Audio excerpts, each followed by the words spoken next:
mais claras. Por que quando chega o Novo Testamento, a gente tem a sensação, nos judaísmo ortodoxo, que existe tanta falha, que existe tantas ou contradições ou supostas contradições? Quando você falou, por exemplo, de um Messias, José e Mashiach ben David, é verdade, o próprio judaísmo ortodoxo, né, fala que existem duas formas de chegar ao Messias, e é por isso que está escrito humilde no jumento e vindo dos céus, né? Qual é a opinião judaica do ortodoxo? É que se o mundo estiver merecendo, e tiver num momento elevado, e tiver construído com seus próprios atos méritos, então Mashiach vai chegar, o Messias vai chegar sobre as nuvens. O que significa? Com glória, com coisas boas, com coisas doces, porque a nuvem representa algo sublime. Mas se o mundo não estiver merecendo, e Messias chegar num momento de sofrimento, como você trouxe até numa passagem, que vai chegar num momento de muito sofrimento, então ele vai vir realmente de uma forma humilde, descredenciado, até conquistar. Mas em nenhum momento a gente vê Mashiach vindo e depois de não sei quantos milhares, possivelmente a gente está, né, pelo menos 2000 anos, aí quando passar 2000 anos vai acontecer alguma coisa. A gente entende as profecias, olha, tem a profecia, vai acontecer. Tem as 10 pragas, ela vai ocorrer. Tem a abertura do Mar Vermelho, ela vai ocorrer. Ela precisa acontecer até para que o ser humano, quando esteja vendo uma profecia, ele faça sentido humanamente. Então, quando você falou, poxa, olha aqui, Belém, Jesus, para a gente é justo, o rei Davi. O rei Davi, a gente sabe que Mashiach, né, vai vir da casa do rei Davi, né, por parte de pai, da tribo de Eudá, e ele de fato vem de Belém. A questão de Daniel, né, o que a gente entende? A gente entende que isso é uma interpretação. A gente entende que as 70 semanas, né, a própria escritura de Daniel fala que é oculta. E que é uma coisa...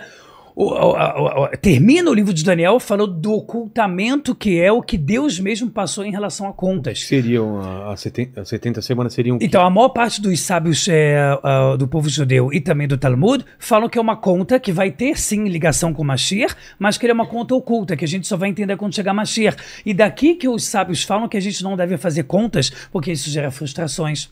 Isso gera pessoas como o Rabi Akiva. Não, ele é o Messias Bar Korvá e certamente ele vai se revelar em breve. Não se revelou, guerra, morte e sofrimento. Esse é o Messias, não se revelou. Isso aconteceu centenas de vezes durante a história. Para o judeu ortodoxo não teve só Jesus. Existiram milhares de pessoas como Jesus, que pareceu ser, mas que para a gente não foi. Foi o que seria o que a gente considera uma falsa profecia, não no aspecto de um intuito de maldade, de má intenção, mas que não aconteceu de acordo com as escrituras. Então, para o judeu ortodoxo, quando você pega, por exemplo, a diferença entre Messias, filho de José, e de Davi, o que a gente entende? Quando o Novo Testamento fala que Messias é filho de José, para a gente não pode ser o Mashiach Ben Yosef. Não faria sentido para a gente ser Messias, filho de José. Por quê? Porque, pela lógica, ele não é filho de José. Porque teve a Virgem Maria, teve o Espírito Santo, né, que concebeu, e José, na prática, a gente considera como um pai que adotou Jesus, porque ele não é o pai biológico. E tudo que a gente vê nas escrituras durante as profecias, a gente entende como uma pessoa humana, biologicamente filho da casa de Davi. Assim como você tem o rei Davi, você tem o rei Salomão, você tem todos os filhos falando de uma dinastia humana, por que agora vai ser com alguma, entre aspas, né, com algum código que eu não vou entender? Por que aqui seria com uma indireta que metade do mundo vai se confundir e só aqui, justamente nesse aspecto do Novo Testamento vão existir assim. A própria genealogia. Quando a gente fala de Jesus, filho de José, além de José, para o nosso entendimento, tá? E eu quero ouvir você e respeito 100% as outras visões. Além de para a gente não fazer sentido ele ser filho de José, porque José não era o pai, foi o Espírito Santo que concebeu, Espírito Santo seria Deus e Deus não é de uma tribo específica, então não tem como ele ter vindo de uma tribo de Judá, sendo que Deus não é de uma tribo, e o pai na verdade não foi pai, ele a adotou. Por que também a gente tem no próprio Novo Testamento, não só na versão original, como outras versões que existem no Novo Testamento, contradições entre a própria árvore genealógica, que esse é filho desse, que é filho desse, que é filho desse, e chegou a José. E você tem outra área do Novo Testamento com árvore genealógica falando de nomes diferentes. Então, por que nomes diferentes? E se você quer provar uma genealogia, para que você está querendo provar a genealogia se na prática José nem sequer foi o pai? Então você está provando em cima apenas de um conceito? Outra coisa, o Midrash. né? O Midrash, ele é um estudo que ele traz muitas vezes metáforas, estudos bastante alusórios. Ele fala de um sapo gigante do tamanho de 70 homens, ele fala de uma pessoa que em poucos passos andava pelo mundo.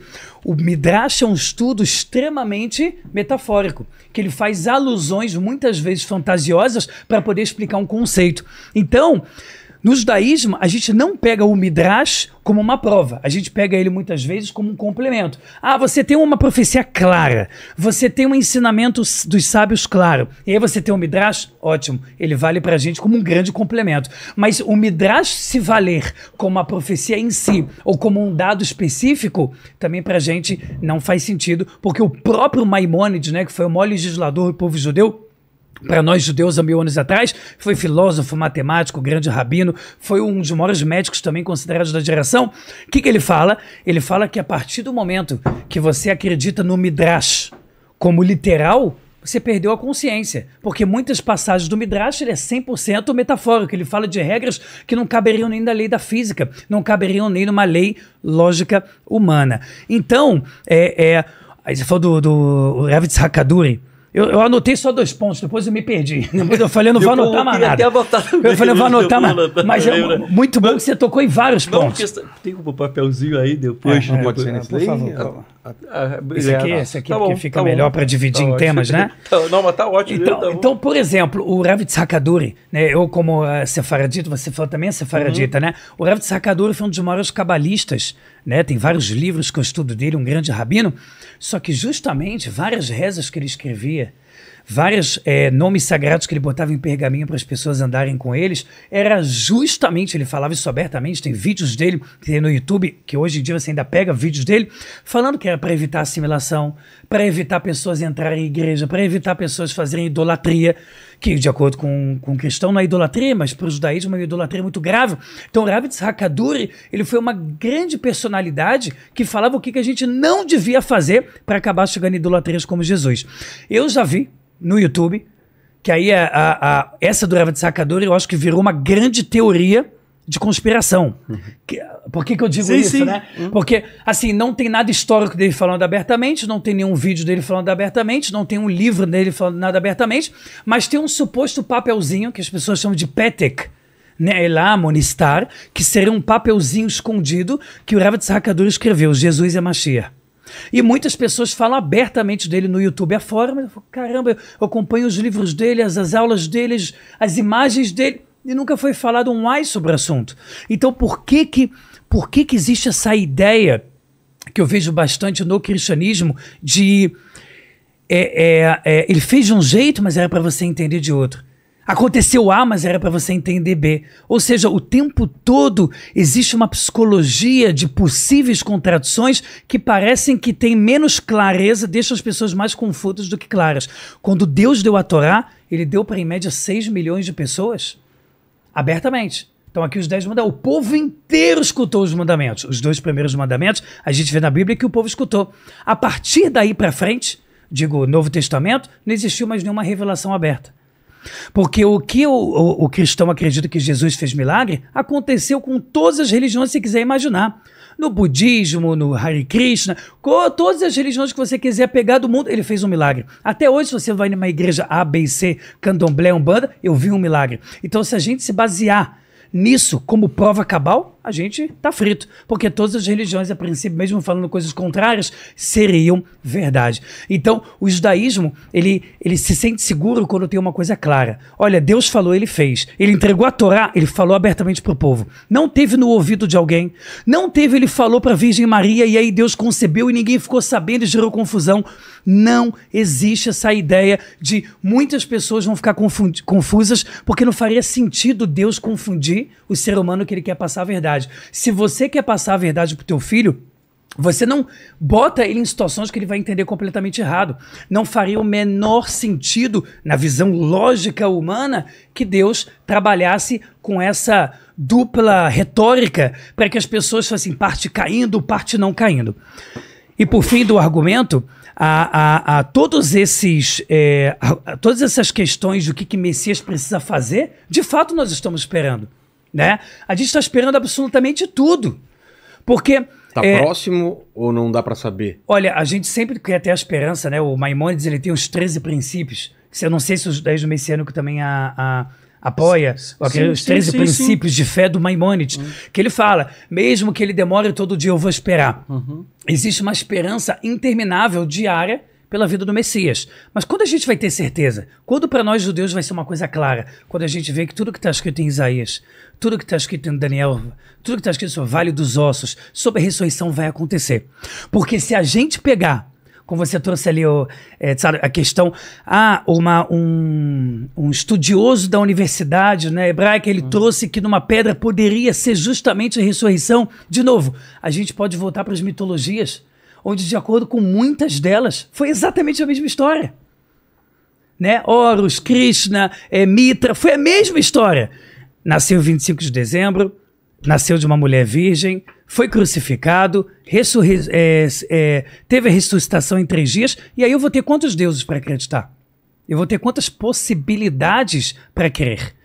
E é muito importante deixar claro, Constantino, que liderou ali o Concílio de Nicéia, que era o imperador de Roma, quando ele acatou a religião cristã, ele já chegou mexendo. Ele já chegou dizendo, olha, não é mais sábado, é domingo, igual o meu Deus. Várias coisas que você vê no Novo Testamento, a gente sabe que é um Concílio de Nicéia. É que elas começaram assim, olha, isso aqui não serve, isso aqui não é sagrado, isso é sagrado. Isso aqui não é interessante, isso aqui é interessante. Só que na Torá, não existe uma passagem da Torá que você falou ali, isso aqui não faz bem para mim, eu vou tirar. O povo judeu, quando peca na Torá, é falado todas as vezes. Ele pecou o bezerro de ouro. Ele pecou, e depois quando chega 10 de Tishrei, que é o dia do perdão, Yom Kippur, o que Hashem fala? Salarti que devareja. Eu perdoei como você me pediu. A Torá não omite o pecado do povo judeu. Não tem problema instalar o pecado do povo judeu, mas no final das contas a Torá se mantém a mesma. As profecias se mantêm a mesma e as regras judaicas não modificam. O Shabat para a gente continua sendo Shabat, a gente descansa no 7º dia, né? Que é um dos 10 mandamentos. E nós também. Legal, legal. Sim. Vejamos Rubem Israel. Exatamente, que é a base só no Pentateuco 64 vezes estão escritos para a gente cumprir o Shabat. São questões básicas que a gente tem do judaísmo, que elas são, na nossa opinião, elas são eternas. Elas não têm nunca um fim. E Yeshua, né, que é o personagem Jesus, ele, na nossa opinião do judaísmo ortodoxo, eu acho que isso também é uma coisa que trouxe sempre muito antissemitismo, muita perseguição. Ele nunca aceitou, nunca digeriu, nunca engoliu, eu digo engoliu, mesmo quando foi à força, com muita violência, muita morte, ou com tentativas de evangelizar, que isso é uma coisa que até hoje acontece bastante. Eu acho que o sonho de um evangélico não é chegar na rua e evangelizar. Pô, se ele pegar um judeu e evangelizar na rua, os caras ganhou vale muito. Mais ponto. Vale mais ponto. Sempre que eu ando de kippah. É a cesta de 3 pontos lá no final Você vê que tem gente na rua e fala, cara, você é judeu. Você imagina se você aceitasse a minha religião. Cara, você veio de lá de Abraão, Isaac e Jacó. Imagina se eu puxo você para esse lado. Então, eu acho que existe uma força muito grande nessa direção. Mas, ao mesmo tempo, eu acho que se o judeu ortodoxo ele conseguisse, né, ver a lógica de tudo isso, e ele não visse essas contradições, não visse interpretações que muitas vezes, ao nosso ver, são interpretações muito mais emocionais. O judaísmo, e eu vou terminar com isso para ouvir aqui o Haver Tzadok, na nossa visão, na nossa visão do judaísmo ortodoxo, Mor Shalit Alalev, a mente precisa dominar o coração. Se a gente pegar a emoção ou possíveis emoções como argumento, não dizendo que o Thiago está usando, tá? Mas eu vejo nas religiões cristãs muita emoção. Se você não fizer isso, você vai ser castigado, é o inferno, Deus te ama, Jesus te ama. Se fosse assim, qualquer religião poderia ser verdadeira, qualquer religião poderia ter base. E a gente precisa o tempo todo pegar o que o texto fala. Isso aqui é interpretativo ou ele é factual? Ele é uma coisa clara que está escrito ou ela está aberto à discussão? E assim a gente consegue se manter, né, ao longo das gerações em segurança, mantendo a Torá como Hashem deu de forma eterna e esperando o que a gente acredita ser, né, o verdadeiro Messias, fazendo e cumprindo o que está escrito. Sem da próxima vez eu volto e faço, ou eu fiz metade, você fez metade, A gente quer ver as profecias acontecendo, até não por uma questão de, olha, eu vou te provar, porque no final das contas, quando o Messias chegar e fizer tudo que está escrito na Torá, eu acredito que todos os povos vão se alegrar muito em poder ver o templo sendo reconstruído, o mundo perfeito, até ponto que tem profecias que falam que o mundo vai parar de comer carne, que é uma coisa que vem acontecendo aos poucos. O mundo vai literalmente viver somente Deus, e esse é o momento que a gente espera ansiosamente.